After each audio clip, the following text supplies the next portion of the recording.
Retour à Conakry pour parler de la fête à Kipé 2 dans la commune de Ratouma. Là-bas, les fidèles ont prié dans la peine, une peine de voir qu'une partie de leur quartier est aujourd'hui vide, ville de ses habitants et de ses habitations qui ont été détruites. Lors de cette prière, ils ont profité pour exprimer leurs pensées à l'endroit de toutes ces personnes qui sont encore aujourd'hui sans abri. Abdourahmane Ba et Aliouba. Jusque l'année dernière, ils venaient de toutes les contrées. Aujourd'hui, une seule a le privilège de voir ses fidèles musulmans venir effectuer la prière de l'Aïd el-Fitr sous ces poteaux électriques de haute tension, point de jonction entre ces deux parties qui sont aujourd'hui plus que jamais séparées. Quand on voit maintenant c'est devenu comme un désert vaste. Ils ont enlevé toutes les maisons par là. C'est notre famille qui sont là, de Baza jusqu'à ici. J'ai connu des familles qui ont fait 30 ans ici et maintenant on ne les voit pas. Tout de suite ce matin, lorsque j'arrivais avec mes frères, je regardais en fait, cette partie de Kipé 2 et de Kaporo Rail rasé et j'avais le cœur très serré. Nous avons passé ces moments de joie et d'amour ensemble. Et aujourd'hui, nous ne savons même pas où ces familles se trouvent, dans quelles conditions ils sont en train de passer cette fête. Ces images de désolation frappent à coup sûr les citoyens venus accomplir leur devoir religieux. Ils ne quitteront pas ces lieux sans adresser des pensées à leurs anciens voisins. Je suis d'accord avec eux. Que Dieu leur aide et nous aide tous ensemble. Que Dieu leur accorde la grâce là où ils se trouvent et que Dieu donne aussi à nos dirigeants la volonté et la foi d'accorder un mieux-être. Malgré cette peine qu'ils ne parviennent pas à dissimuler, ils tentent tout de même de formuler des vœux de bonne fête à la communauté musulmane. Je commence d'abord à remercier le bon Dieu de m'avoir donné la santé et la vie, accéder à ce grand jour qui est aujourd'hui, le jour de la fête du mois de Ramadan que j'ai pu accomplir. Alhamdulillah.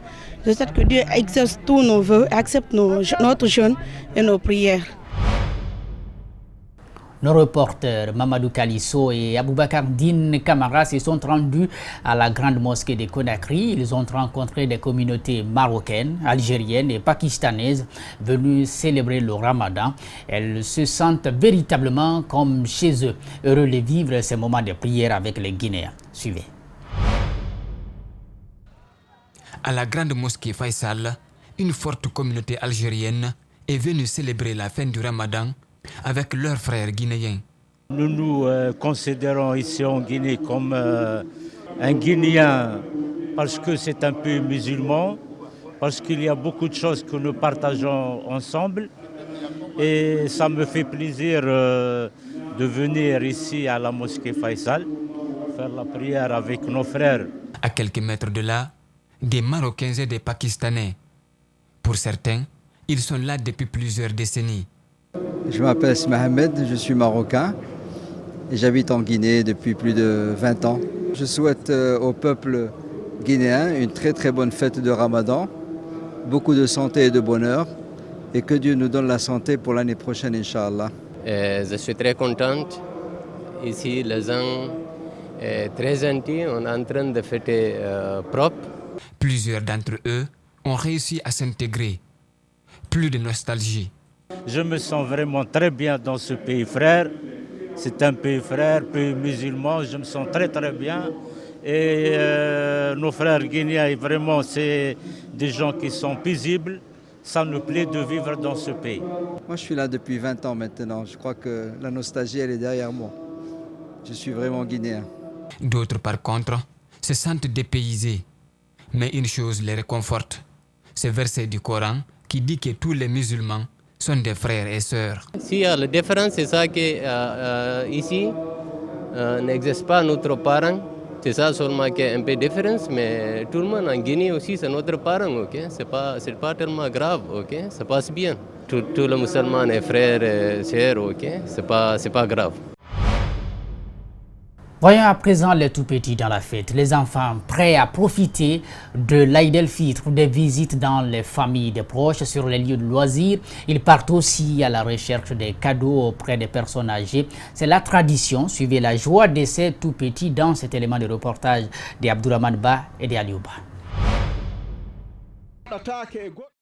Juste après le sermon de l'imam, ils se tiennent les mains ou ceux des parents, prêts à passer une longue journée. Je vais partir à Prima, ou bien des jardins, ou bien des hôtels. Cet enfant est content à l'idée d'effectuer un long périple avec ses frères et ses amis. Mais n'oublie pas de remercier ses parents pour les cadeaux de fête. Je remercie mon père pour tout ce qu'il a fait pour moi. Je suis très content de cela. C'est devenu un rituel pour ce garçon. À l'occasion de chaque fête, il partage ce moment avec ses parents. Prévu d'aller à la maison et sortir avec mes parents et mes petites soeurs. Aller chez mes proches, leur souhaiter bonne fête et prier Dieu que Dieu accepte la prière qu'on a faite et nos jeûnes. Toute la journée, ces enfants sont nourris par cette envie de profiter pleinement des avantages de cette fête de l'Aïd el-Fitr. Voilà qui met fin à cette édition d'information. Derrière les caméras, Tierno Sadouba, Nalaï Sidibé a géré le son. Merci à tous de nous avoir suivis. Nous vous souhaitons du plaisir en compagnie des programmes d'Espace Télé. Au revoir.